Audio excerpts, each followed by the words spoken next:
champions, it is I, Hellcream. I'm back. I'm doing a little bit this week because next week we have got something special for you. A spoiler, if you will. I'm hosting my top 3 villains of the World of Warcraft. These villains aren't exactly pure evil and their intentions were always okay. Sort of. However, power corrupts the weak-minded. And it also makes for some great storytelling. So, if you'll join me, sit down, have a fire, we'll talk about some of our favourite bosses. Nice, let's roll! At number 3, Kel'Thas Sunstrider, baby. Now, this guy's got a lot of backstory behind him, which I'm so happy about. I started reading up in the Arthas book recently, and I found out how much I actually loved him. Sort of the unsung hero who ends up just getting in with the wrong crowd. Not exactly a villain, but at the same time, trying to do what's best. He was the senior member of the Kirin Tor and the Prince of Quel'Thalas, the last of the Sunstrider family, apparently.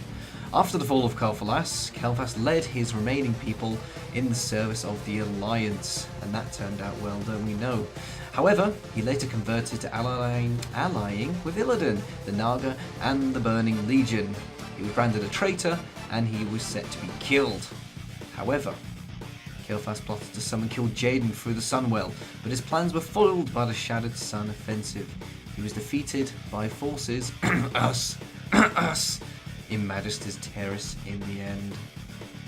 He's actually been around for quite some time as well, even since the Second War when he was approached by Khadgar about the Orcs, and what sort of led to the events of him killing Medivh. Even in the Third War, the Scourge invasion, he evacuated as many people, and he ended up burning a lot of the forest to try and get rid of the Scourge. He assumed command over the High Elves in the end, and he renamed his following survivors the Blood Elves, who you can all play today, as he paid respect to the people who were murdered during the attack. In the destruction of Silvermoon, Kel began to feel not himself, and so did his brothers. They had a hunger, a lust for magic. However, they didn't think too much of it as they had more pressing matters to attend to. They were stationed at the Silver Pine Forest when they heard a disturbance around Dalaran. It was the Scourge!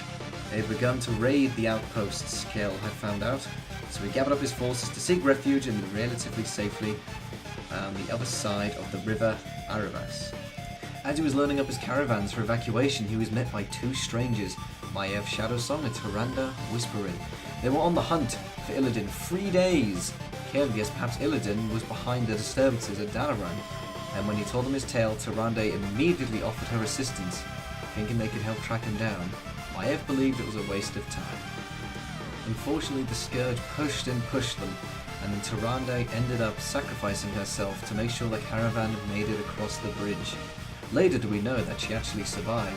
However, Maiev stopped Kel from following her, saying that she was a warrior, she knew what she was doing, and if she died, they should honour her and help her carry out her goal of trying to capture Illidan. Later on, Kel would actually spill the beans at the worst possible moment, where Malfurion mourned the loss to Illidan in Northrend.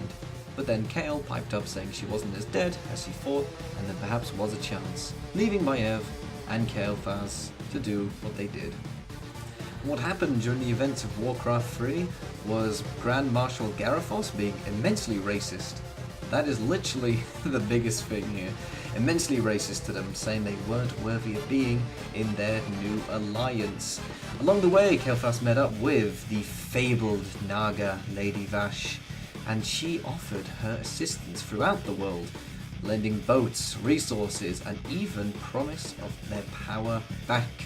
Kel'Thas listened intriguedly while getting racist banter from our Grand Marshal.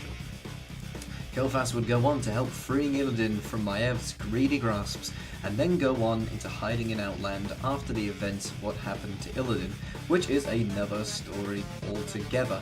They reached Outland and they were going to make it their own, whilst hiding from the major big overlord Kil'jaeden. But no, Kel'Thas' story doesn't even stop there. Illidan begins to lose his mind, begins to think others are betraying him, and in theory, this is true. Kel'Thas actually went to betray Illidan as he had made a pact with Kil'jaeden for immense power, unlimited power pulled down from the Twisting Nether. His people would never have to starve, nor would they ever starve. They would never feel hungry for it ever again. Of course, that was not meant to be. We kick his ass, And then he begins to summon Kil'jaeden, which even worse means the events of the Burning Crusade come due to him. In my opinion, Kel'Thas is one of the most special characters throughout the Burning Crusade. The real unsung hero, even through Arthas, the real unsung hero. Things like getting pushed away by Jaina as he wasn't too forward as Arthas, and even his battles with Arthas going on. I know his stories revolve a lot around that, but the Scourge was a huge part of who he was. And not just that, his loyalty to his people to help them do whatever he needed them to do, and vice versa. In my opinion, pretty good guy, but at the same time, pretty bad guy. Next up on this list is Deathwing, the Destroyer. The aspect of Death, the Worldbreaker, the Black Scourge, formerly known as Nefarian. The Black Aspect was one of my favourite villains up until a short time ago. His sneaky tactics, making him, well, sneaky and fucking destructive is quite showing, make him one of the best villains I've ever had the pleasure of coming across, really. Thousands of years ago, the Black Dragon Flight, with its leader Deathwing, were empowered with Titan's power before they left. However, he was left to be placed in charge of the Earth. Sat underneath of Azeroth, he ended up going absolutely insane listening to the whispers of the old gods. And we don't see him, besides the big old fight with the Ancients, which you should all read, really. Please, War of the Ancients, best book. You should read it completely. All of it, right to back, grab yourself a Moving on swiftly, a lot happens in between all of that, and generally, nothing much big and noticeable happens up until the Cataclysm, when it breaks out from under the earth and begins wreaking havoc on Azeroth, almost bringing it into the Hour of Twilight, destroying it and releasing all the old gods. However, after some bad decisions, he ends up in the Maelstrom and getting completely destroyed by our Green Jesus. What makes Deathwing such a good villain is his corruption from the beginning and his sort of sly ways he moves across, infiltrating places, making his children change the king into two different people. I mean, his children were big parts. Even his wife was a finishing role. Anything that was connected directly to Deathwing was a force to be reckoned with, and yet we still see some of this live on within Rathian. The point of being a big, stupid, hunky dragon is not exactly a hard thing, but to bring about the destruction he did, physically and politically, is something that I don't really see these days. It takes an idiot with an axe to cause some problems, Garrosh, but it really takes some planning and some determination to really bring the world to its knees, which is why he earns his space in the book. And the next one, I'm not even going to say what it is.